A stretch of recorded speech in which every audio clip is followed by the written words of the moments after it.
Suite de notre vidéo aussi, l'envoi de plusieurs renseignements vers la base de données.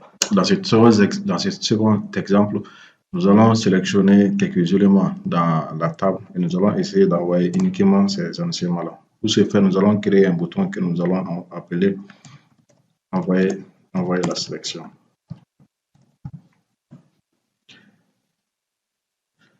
Pour ce faire, nous venons dans les codes et la dernière fois, on avait posé i est un entier est égal à table occurrence. Cette fois-ci, c'est table select occurrence.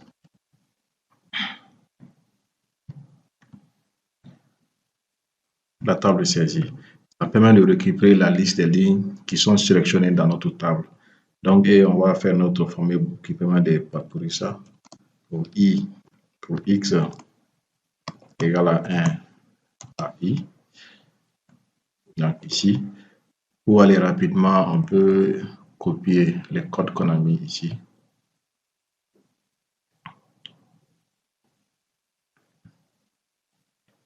Et venir jusqu'ici, je copie le code et on va essayer de modifier pour aller plus rapidement. À partir d'ici, là, je colle le code. Donc, le client, on a le nom, l'adresse, on a ajoute client et on charge après, on affiche ça directement. Et j'enregistre et nous allons faire un test de notre page ici. Ici, je vais envoyer des informations. Ça, j'appelle ça.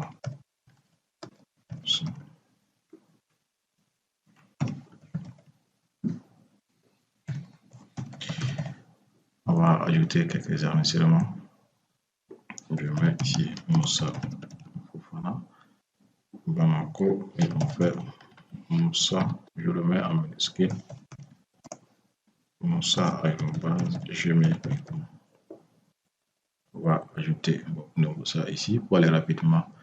Donc, on va essayer d'envoyer 3 renseignements. Dans notre cas, la table n'est pas, la multi-sélection n'est pas activée sur notre table. Nous allons activer ça ici. C'est dans description table. Et dans la description, la partie IHM, ligne sélectionnée, on fait sélection multiple, je valide. Et nous allons reprendre le test. Donc, je fais Mar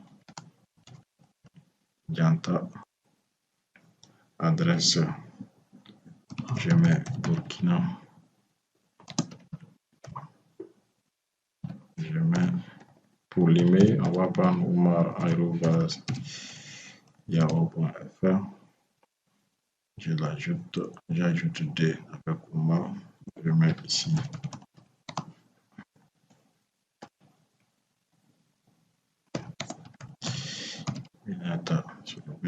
Ça, je mets Wasolo ici.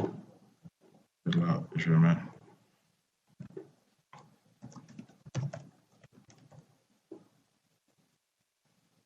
donc, voilà, ici, nous avons ajouté quelques enregistrements. Donc, nous allons essayer juste d'envoyer ces deux-là, ici et ici.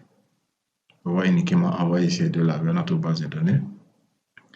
Donc, je fais envoyer la sélection. Et voilà, on a que les deux, il n'y a que les deux là qui sont venus. Pour nous permettre de mieux comprendre encore, on peut, après l'envoi de ces informations dans la base de données, on peut par exemple décider de supprimer la ligne envoyée. Pour ce faire, on fait juste ici table supprime. Maintenant, la commande qui permet de faire ça directement, c'est table supprime select. Donc, on justifie, on donne ici le nom de la table à ce niveau et on enregistre. Donc, on peut lancer le test de la page encore. Donc, ici, je mets ici Seydou Diarra. Je mets adresse. Je mets Benin. Là, je mets seydou@gmail.com et Seydou Traoré ici. Oui, je le mets au Mali. J'ajoute. Et voilà, on vient d'ajouter quelques éléments ici. Maintenant, pour l'envoi vers la base de données, on va sélectionner ces éléments-là au milieu et nous allons ajouter ces éléments et les supprimer ici. Déjà, à droite, dans la base de données, nous avons 12 enregistrements. On fait envoyer. Donc, il envoie et il supprime de l'autre côté. Donc, voici les C12 qui sont venus ici, les enregistrements que nous avons sélectionnés. Donc, ainsi,